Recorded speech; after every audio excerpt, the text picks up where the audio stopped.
Who ever thought that one person, the Federal Reserve Board chairman, knows what the money supply should be? Just in the past 6 months, M1 has gone up at the rate of 30%.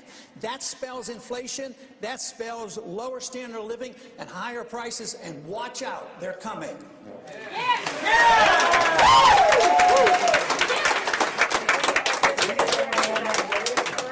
Tell us more about the blood sport, the comparison to this event compared to, let's say, football, boxing, that sort of thing. Right. You know, football, boxing, these are called blood sports, but they really don't compare to the blood sport of ideas that are talked about in these debates.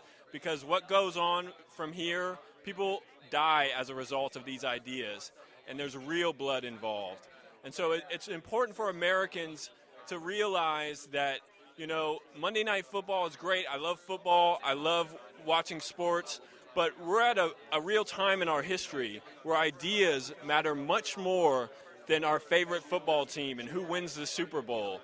I'm a veteran of the United States Army, and it's very important to me and a lot of my friends that I left when I ETS'd to bring heroes home out of frivolous corporate wars. The fact that my friends and my friends' brothers and my neighbors' brothers and daughters are dying for corporate greed that doesn't even trickle down to our defense and only makes us more unstable financially and physically. It's abhorrent. It disgusts me. And Ron Paul is the only candidate up there that I truly believe will stand up for his words. Why do you think that is, that more military support Ron Paul than any other candidate? Before I say anything, I'd like to say that my views do not represent the views of the Army Department of Defense, but it's because a lot of us would like to see the war ended. That is the reason. He gets not only more support from all the Republican presidential candidates combined, but more than the current president combined, all of them. So every veteran I talk to, they're all behind Ron Paul. They will be going into Iran in the fall of 2012, right? Well, they're not giving play to the fact that we've already touched down in Uganda. We've already touched down in Kenya. We've already sent drones over Somalia. We are expanding our empire in a way that's just not going to stop unless there is some serious, drastic change, not just to the way we're doing things now, but the way we think about ourselves in the world. I don't understand how we now have, 5 wars that are undeclared. I mean, we were bombing Libya, now we have people in South Africa and in Somalia. I don't understand why people think it's suddenly okay to kill people just because their guy is in office. In my heart, I truly believe that Ron Paul is the last chance this country has. Because if they get by with this one, we're screwed. My father, he told me back in the late 70s that Ron Paul stood for liberty and he stood for sound money.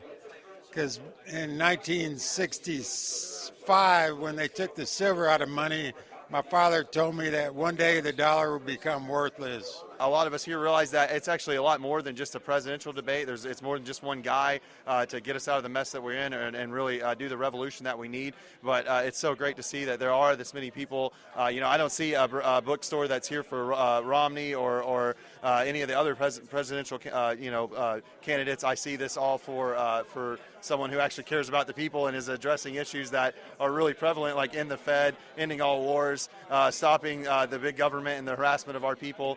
And that's something that's really exciting. Do you think Ron Paul's he responded to some of the student loan questions? Did you like his response on those issues? I loved his response, and I think the government should be completely out of a student loan business. What they do whenever they get involved, they raise the price. Because if you say you're going to supply the money there no matter what, you increase the demand, so the price is going to go up.